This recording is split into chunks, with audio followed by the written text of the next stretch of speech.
Hey guys, and welcome to my channel. So today I want to share a few tips on how you can boost your SEO on your website by blogging. So let's go ahead and jump right in. So my first tip when it comes to SEO is just to blog often. So it is really important that you're blogging pretty consistently on a consistent schedule. If you can, 2 to 3 times a week seems to be the sweet spot for me. But even if you can only blog like once a week, that's going to be really great. So the awesome thing about blogs is that Google sees that as new content, whereas a website is pretty much just static content. So Google's going to see your website as more fresh, more up to date when you're blogging consistently and posting new content.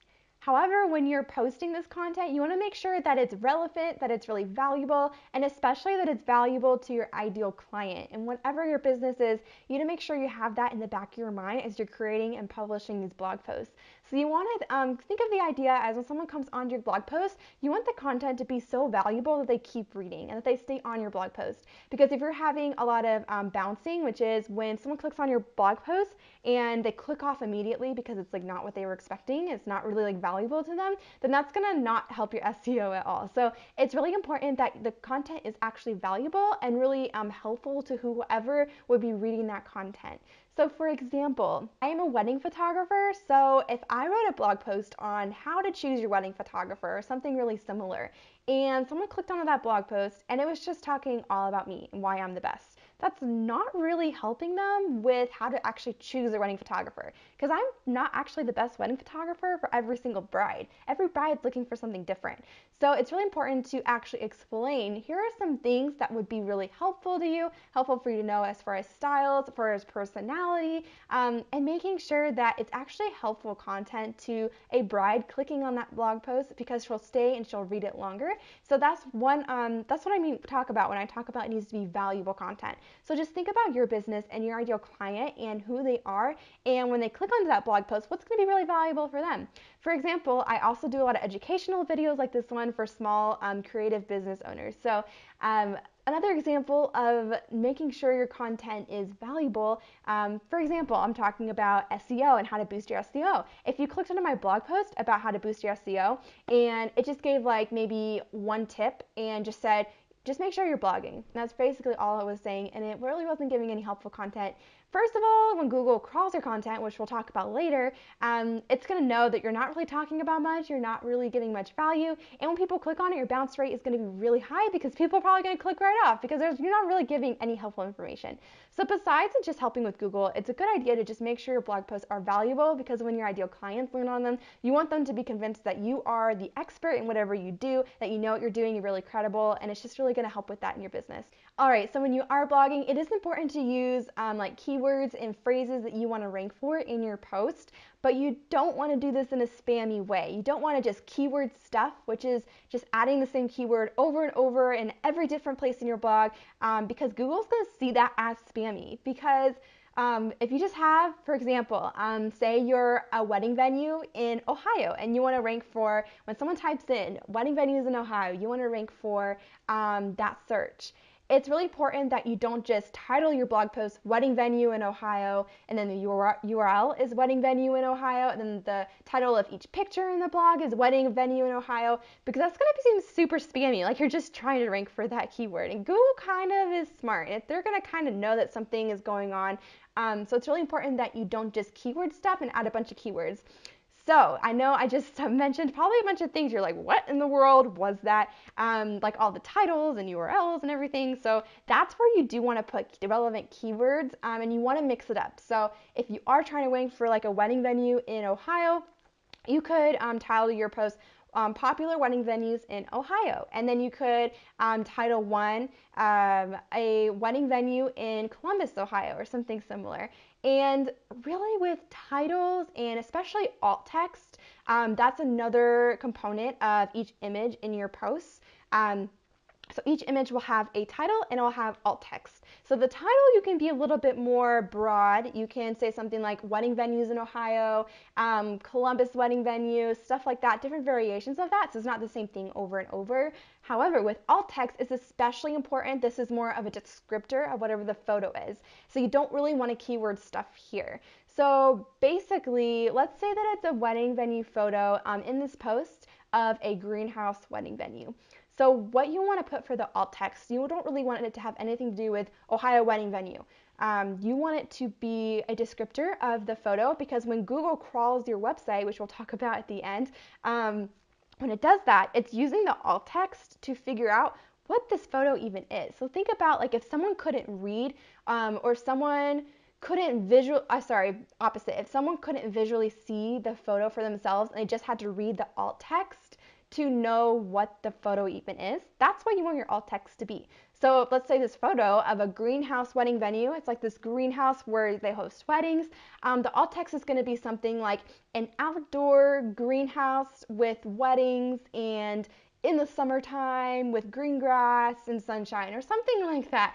And you can get pretty specific with what this is, but this is where you really want to just describe what the image is. So this is really going to help, because saying that it's a greenhouse wedding venue is still going to help you rank, because wedding venue is kind of similar to what you're trying to rank for, even if it's not the exact keywords, and it's just going to be related to wedding related things. So it's just going to help you in the long run, and it's going to help you not seem super spammy. All right, and then kind of going off that, some of the other things that I mentioned. So you have a title, and then you have a description. So when someone searches something, if you search anything in Google right now, you're going to see a title and a description for each search result.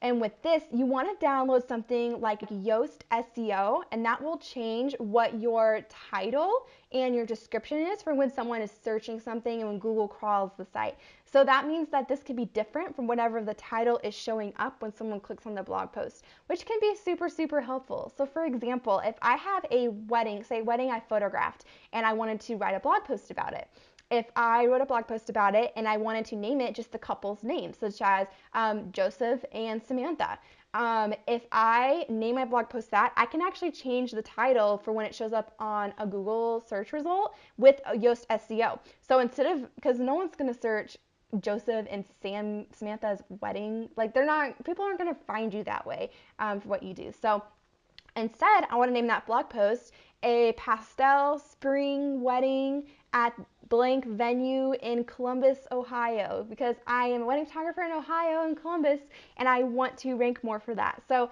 and it can be really helpful if, say someone's searching for something more specific, like a spring wedding in Ohio, I could possibly show up for that too. So just making sure that the title is something that has some of your keywords and is a little bit more searchable. Kind of same thing for the description. The automatic description that Google will pull is like the first few sentences of the blog post, which might not be the most ideal for the blog post that you want to make it rank for, like the terms you want to rank the blog post for. So instead of having the first few lines of the blog be the description, you can actually change the description just to describe more what the blog post is about and some terms that people might be searching for.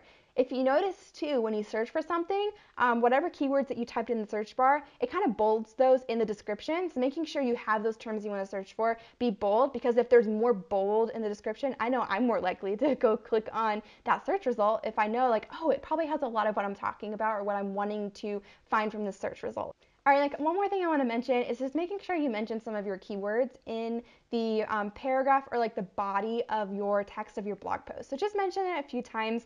For example, like I've used the example of trying to rank for wedding venues. So say it's a venue that I want to shoot at or that I shoot at often, to making sure I mention the wedding venue a few times in the blog post so that I can try to rank for that wedding venue. One more thing that you can do is change the URL of your blog post. So instead of it just being that Samantha and Joseph wedding title, you can actually change the blog post that has some of your keywords in it too, and that's just going to help you even more. And I actually have a freebie for you down in the description. There's a link down there that has a list of all of the different places that you're going to want to put keywords and just kind of explaining keywords again. So if you're still kind of confused and you're like, I need something to just be laid out for me, that I can have like a checklist of everything I need to kind of add some keywords and change for every blog post, link for that is in the description. It's going to help you out a lot. All right, the last thing that I want to talk about is Google Fetch. So you want to sign up for this for your website. I will put a link to it down in the description so you can add it to your website. But basically, this is going to help you to have Google crawl your site. Basically, it's just when you go in and you fetch as Google, it's going to have Google look at your website again, kind of re-rank it, kind of taking a fresh look at it. So If you sign up for this, it's going to be really helpful, and I recommend doing it about once a month if you can remember to, because it's super helpful in just keeping your website, again, like fresh and almost like making Google remember your website on a monthly basis. So definitely sign up for that if you can. It is super helpful in just making sure your website is ranking really well. All right, friends, so that is pretty much it. Let me know if you have any questions down below. And again, make sure to grab that freebie if you're still a little bit overwhelmed and not really sure where to start. I have a checklist of what you can do for where, like, put keywords in a blog post and just what you should do for every blog post. So be sure to grab that freebie, and I can't wait to share more next week. Bye, guys.